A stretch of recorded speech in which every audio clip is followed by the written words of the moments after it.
Hello and welcome back to Ajay's to Money Guru. I am Tushar Jain and today we have got some hot updates on the steel industry that you don't want to miss. It's 26th October 2023 and the world of steel is in flux. From rising prices in the United States to falling inventories in China and even some international disputes, we have got it all covered for you. So let's dive right in. First up, let's talk about the red hot steel industry in the United States. Steel prices have been on a steady climb and it's not just a minor increase. US steel producers have hiked prices for hot rolled coil, cold rolled coil and hot dipped galvanized steel.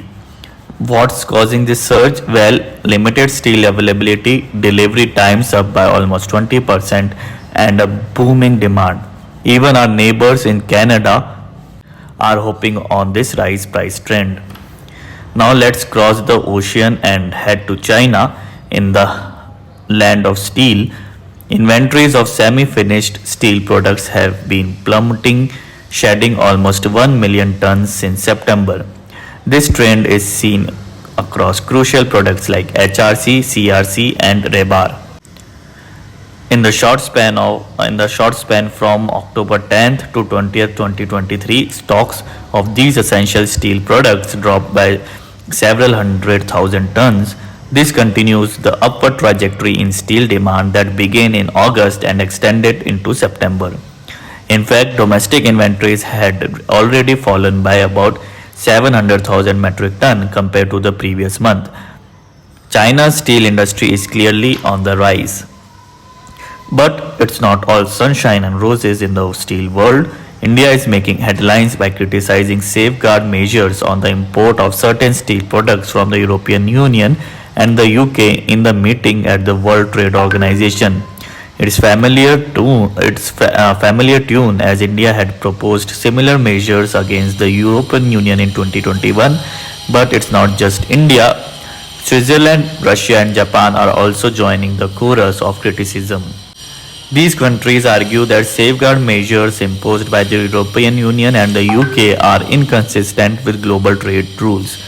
They point fingers at the European Union for not terminating the safeguard measures during a recent review and assert that it doesn't align with WTO rules.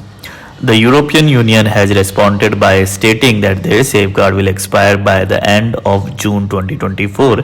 Meanwhile, India, Korea, Switzerland, Japan, Russia and Brazil have also voiced their grievances against the UK for maintaining its safeguard measures on certain steel products, claiming that it too is out of compliance with WTO rules.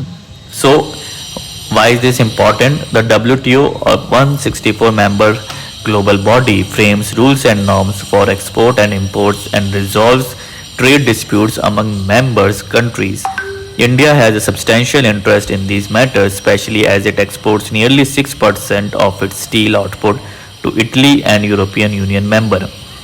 These safeguard measures like anti-dumping safeguard and countervailing duties are critical tools provided by the WTO to ensure fair trade.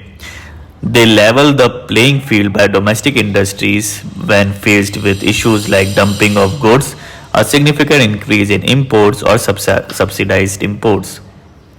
To wrap it up, the steel industry is heating up globally. The United States is witnessing soaring steel prices and delivery times, while China's steel inventories continue to plummet. Internationally, disputes over safeguard measures are intensifying, with India and several other nations challenging the European Union and the UK at the WTO. So that's all for today's update on steel industry. Don't forget to like, share and subscribe to Ajay's to Money Guru for more in-depth analysis and the latest updates on commodities. Thanks for tuning in and I'll catch you in the next video.